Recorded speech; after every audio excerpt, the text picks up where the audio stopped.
You probably remember this from high school gym class, but a good rule of thumb is to perform 3 sets of an exercise with 8 to 12 repetitions. This range has proven to be the most effective for regular strength training.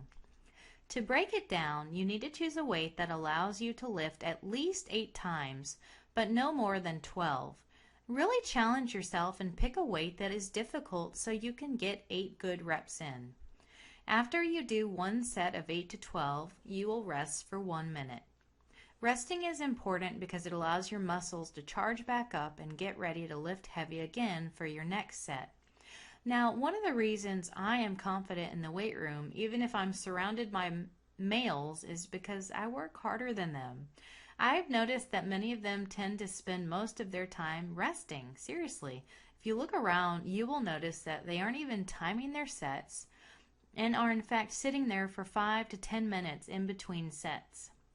You are there to get a great workout in, so lift heavy, but then rest, but for no more than 1 minute. One of the things that makes me cringe is hearing someone advise another person to just pick up some light weights and lift them. The person can likely lift them 50 times, but this is not effective. In fact, it's a waste of time. Challenge your muscles and pick up a weight that you can lift 8 times, but it's hard and you definitely can't lift it more than 12. Some workouts will have you lift 15 to 20 repetitions with a slightly lighter weight, but you should not be able to lift more than 20 reps. And that's just a different type of workout. Sometimes you go from lifting lower reps to lifting higher reps. And then you'll shift back to the lower reps. It's a good way to switch it up. Let's talk about splits. This is another one of those weightlifting terms you may hear a lot. A split refers to how you divide up your workouts, which days you work which muscles. There are different ways to split up your workouts, and it primarily depends on how many days per week you can devote to the gym. If you can only realistically get to the gym 3 days a week, you might want to think about doing an entire full body workout. This means you work all or most of those muscle groups we talked about each workout. You definitely need to have a day of no lifting in between full body workouts. If you can devote 4 days a week to the gym, an upper-lower body split might work well. For example, on Monday you might work your upper muscles like your arms, shoulders, abs, and back. On Tuesday, you might have a complete leg day where you work your quads, hamstrings, glutes, and calves. You would rest on Wednesday, then work upper body again on Thursday and lower body on Friday or on the weekend. In phase 1 of the Live Fit Trainer, you will lift 4 days a week, but focus on 1 or 2 different muscle groups each day.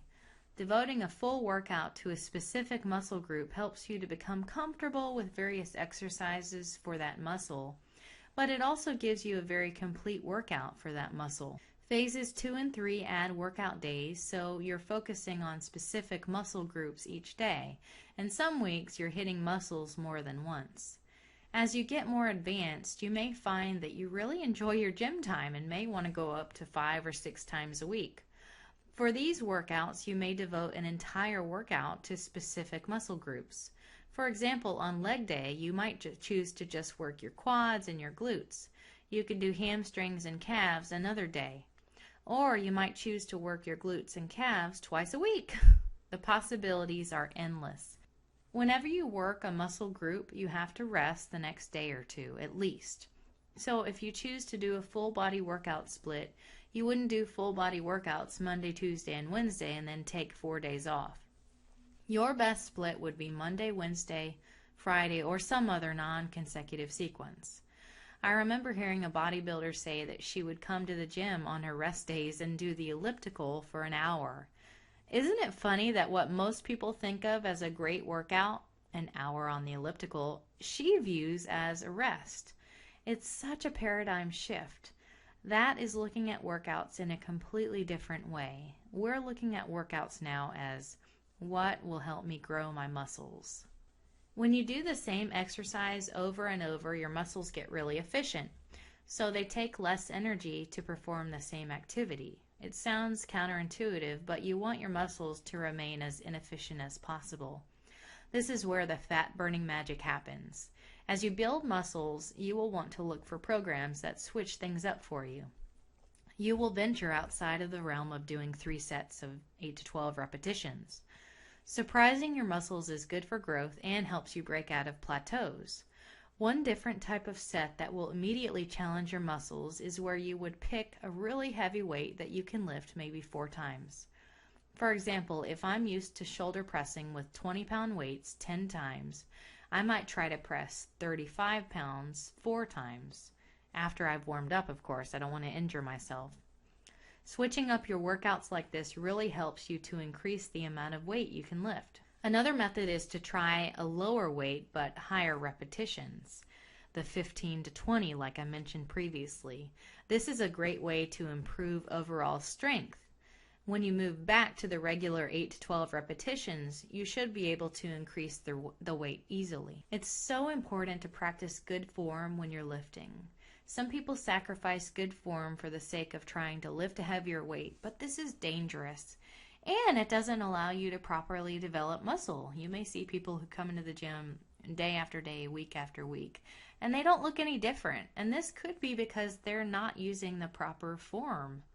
You want to start lighter, and once you have mastered the form, that's when you add some weight. If you are starting week 1 of the Live Fit Trainer, be sure to watch the demonstration videos and learn the proper form. When I was starting out, I had to open each video just to make sure I knew what I was doing. And there's no shame in doing this. Now I'm comfortable with a wide range of exercises, and you will be too. So this is your homework. I want you to watch episode 4 of Weight Training or Cardio for Fat Loss by Dr. Todd Miller. This is the link on YouTube, or you can just search for that title.